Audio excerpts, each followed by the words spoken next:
Hi, I'm Newman. I'm here at the Antique Farm Equipment Show in Tulare, California. People come from all over the West Coast and the Southwest to celebrate all things tractor. There's antiques, there's a swap meet, there's a tractor parade. I get to meet people who are going to be the people feeding us for the next generation. It's wonderful, you'll love it. The California Antique Farm Equipment Show is about celebrating agriculture's history and celebrating the heritage of the industry. Back in 1992, my Uncle George started this antique show. They drove down to Vista, California, saw a show down there and decided they wanted to try this.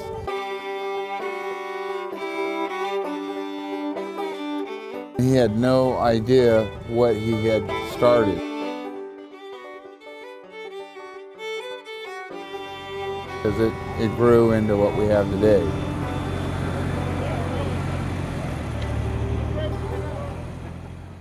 This tractor here, we know that my father bought this from my grandfather at an auction from the Navy in 1946, and there's a couple others that were bought new that have been saved. And these tractors are history, really, of what agriculture is all about. There's some really die-hard antique equipment enthusiasts, and it's fun to see them with their equipment that they restored. I actually live in Ventura County. I'm a member of a club down there called Topa Topa. I kind of carry on the antique tractor legacy for the Waddy family. It's just a fun show. Our other show is a really business, serious show. This is more of a fun show. People come out here and they spend the weekend, and it's just a fun show. We have the Dairy Dash 5K and some other family events. We're just trying to bring more of a younger crowd, the young families out here. You're very strong. Good job. To learn about what we're offering or what we're celebrating, and to learn about the agriculture industry. Good morning, you guys. Get down, get lined up for the parade.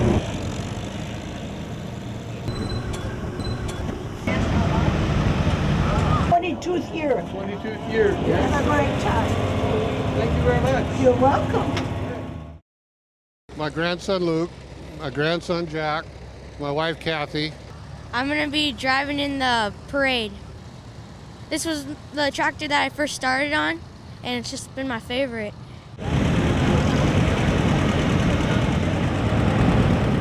Half the fun is chasing these things down and going through all the rigmarole to do it. Well, usually when you find them, they're all rusty and frozen up, and so you have to take them all apart and clean them, which is I don't like part. I like the mechanic part. Sometimes it takes a couple years to do one.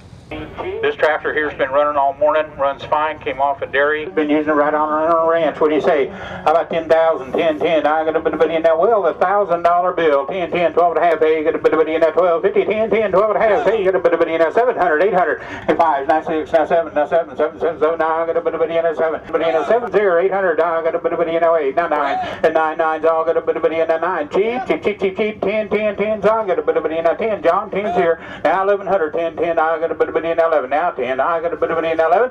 Now 11. Now 12. 12. 12's all got a bit of in that 12 here. 12, 13, 12, 1300. Going to the bank, boys. That 12's all got a bit of in that 13. 12, 13. Sold it. $1,200 bill. 909. I am Bill Irving, and this is my Porsche Diesel Standard T, 2-cylinder, air-cooled, built in 1961.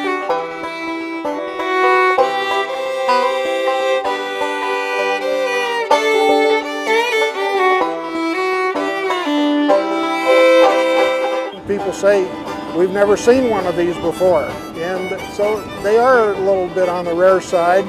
Probably somewhere around 65 to 70 of these in the United States. When I saw this thing, I said, my word, I'd never seen one before.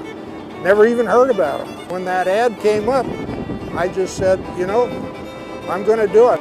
You know, I don't know how it's going to get here or anything else. You have that gut feeling that when you see something that really hits you, you just grab it. And you know, then you worry about the details later.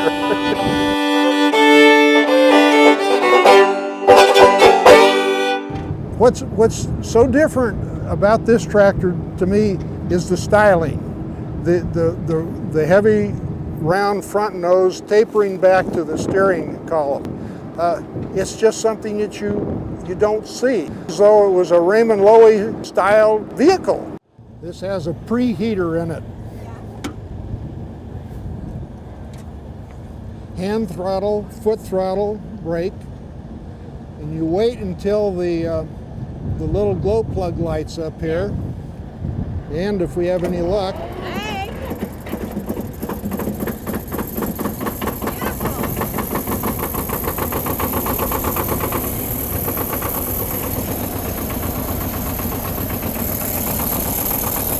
seat up there for your passenger.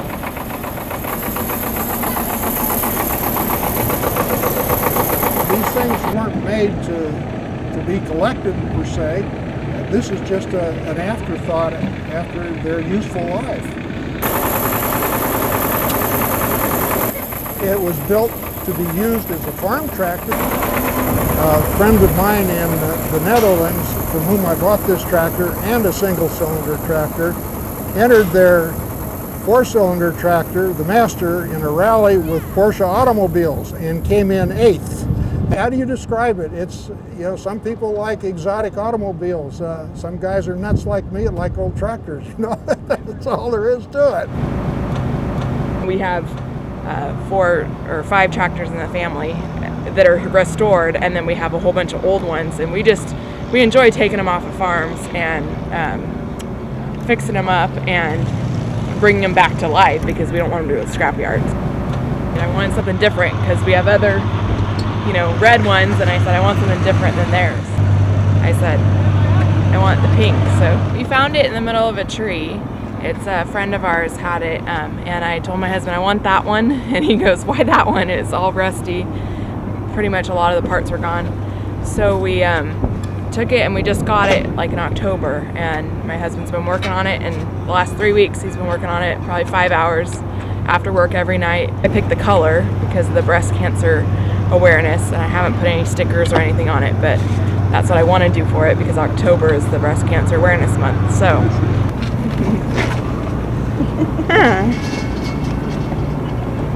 drive it. When I was 9 years old, I was able to join 4-H, which all my cousins had always been involved in.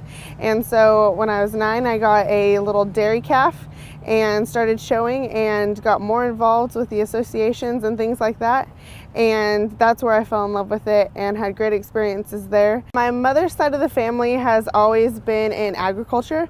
My grandfather owned a dairy, and so did our ancestors. But I want to work with advocacy and promoting agriculture because so many people are farther away from the farm now, living in more urban areas. So I want to teach them about agriculture and know that where their food comes from and that it's safe food and that the farmers really care about who they're feeding. I'm a freshman at Cal Poly San Luis Obispo, and I'm studying agricultural communications.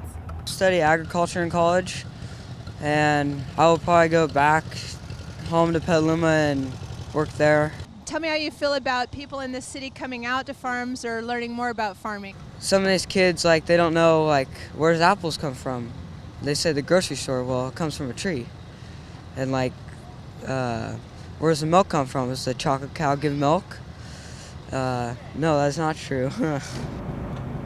As we move into a more industrialized or a high-tech industrialized society, we got to eat, and we better make sure that there's some people around here that know how to grow the crops and raise the animals that'll feed us.